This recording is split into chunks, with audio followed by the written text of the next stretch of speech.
Sehemu ya 30 au part 30 ya matatizo ya figo. Sehemu ya 30 ya matatizo ya figo. Figo husawazishaje potassium? Figo husawazishaje potassium? Potassium ni nini? Potassium ni madini muhimu yanayosaidia mambo yafuatayo katika mwili wa binadamu.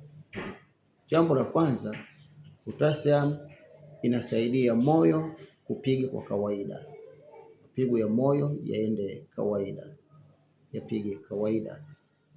Na jambo la pili, potassium kwa maana ya madini haya husaidia misuli kufanya kazi vizuri. Fanya misuli yako au misuli yetu kufanya kazi vizuri. Na jambo la tatu, potassium inasaidia au ni muhimu maana inasaidia neva kutuma taarifa. Fahamu ziweze kutuma taarifa vizuri mwilini.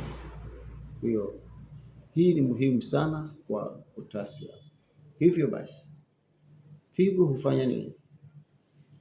Figo huondoa potassium ya ziada kupitia mkojo na kuhifadhi kiwango kinachohitajika mwilini. Figo sasa zitakuja kusawazisha ili kufanya au kuhifadhi potassium ile ambayo inahitajika tu, na itaondoa ile potassium ya ziada ambayo haihitajiki kwa njia ya mkojo. Potassium ikizidi au ikipungua sana, moyo unaweza kuathirika.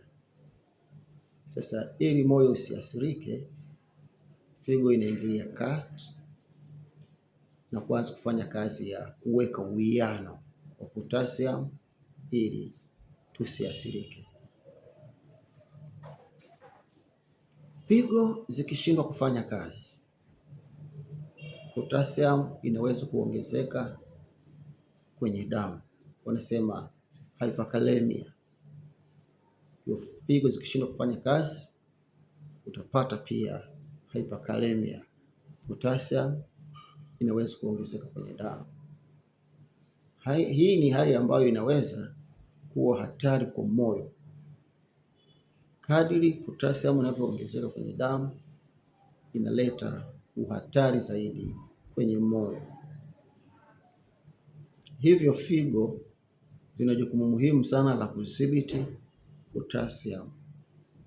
Figo zina jukumu muhimu sana ya kulevo, ya kusawazisha, ya kuweka uwiano wa potassium ili moyo na misuli iweze kufanya kazi kwa usalama zaidi.